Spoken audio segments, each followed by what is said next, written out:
3 ou 5 ans, les personnes amputées, les personnes trisomiques, les personnes atteintes de myopathie par exemple, doivent remplir un dossier pour prouver leur handicap. Certains sont franchement fatigués de ces démarches, qualifiées parfois de maltraitance administrative. Pour améliorer la vie des personnes handicapées, Édouard Philippe va annoncer aujourd'hui des mesures, notamment des simplifications, des droits à vie.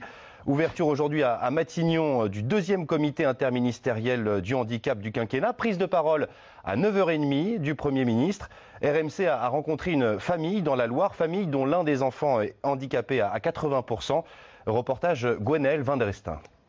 Pour que Valentin, 11 ans et atteint de paralysie cérébrale, puisse avoir son ordinateur à reconnaissance oculaire, Stéphane, son papa, a dû multiplier les démarches. On l'a commandé. Au bout de 7 mois, il y a une commission qui s'est réunie, qui a donné un accord.